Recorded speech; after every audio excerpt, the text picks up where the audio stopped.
நாங்க எமர்ஜென்சிய பார்த்த கழகம். அந்த நேரத்துல ஒரு விஷயம் நடந்துச்சு. அத சொல்லணும்னு தோணுது.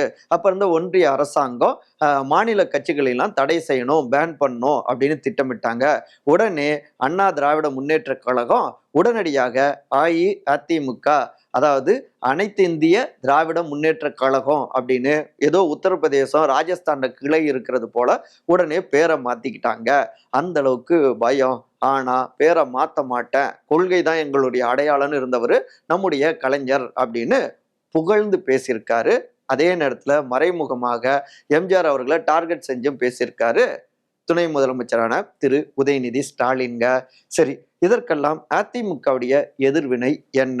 உடனடியாக அதிமுகவுடைய மாநிலங்களவை எம்பி திரு இன்பதுரை அவரை தொடர்பு கொண்டு கேட்டோம். ஏங்க, அவரு விளையாட்டு பிள்ளைங்க, ஏதாவது இப்படிதான் உளறிட்டு இருப்பாரு அப்படின்னு பேசினவரு ஒரு வாய்ஸ் நோட்டையும் நமக்கு அனுப்பியிருந்தாருங்க.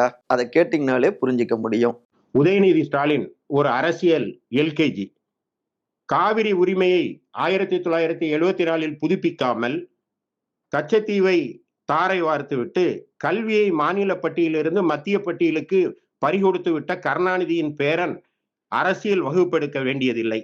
திண்டுக்கல் இடைத்தேர்தலில் இரட்டை இலை சின்னத்திலே தேர்தலிலே வெற்றி பெற்ற அனைத்து இந்திய அண்ணா திராவிட முன்னேற்ற கழகம் பக்கத்து மாநிலங்களிலும் போட்டியிட வேண்டுமானால், அதே சின்னத்தில் போட்டியிட வேண்டுமானால் அதை அகில இந்திய கட்சியாக மாற்ற வேண்டும் என்ற நோக்கத்தோடு அன்றைக்கு இருந்த இந்திய தேர்தல் ஆணைய விதிமுறைகளின்படி அனைத்து இந்திய அண்ணா திராவிட முன்னேற்ற கழகம் என்று தனது கட்சியை பதிவு செய்து கொண்டார் புரட்சித் தலைவர் எம்ஜிஆர். அதன் விளைவாகத்தான் பாண்டிச்சேரியில 1974 அதிமுக அரசமைத்தது. டி.ஆர். ராமச்சந்திரன் தான் அதிமுகவுடைய முதலமைச்சர். தொடர்ந்து 3 முறை பாண்டிச்சேரியில அதிமுக அரசமைத்தது. கும்மிடிப்பூண்டியை தாண்டி திராவிட முன்னேற்ற கழகத்திற்கு ஒரு வாய்ப்பும் இல்லை. ஆனால் கோலார் தொகுதியிலே, கர்நாடகத்தில் இருக்க கோலார் தொகுதியிலே 3 முறை அதிமுகவுடைய வேட்பாளர் பக்தவச்சலம் வெற்றி பெற்று எம்எல்ஏ ஆனார். இதெல்லாம் வரலாறு.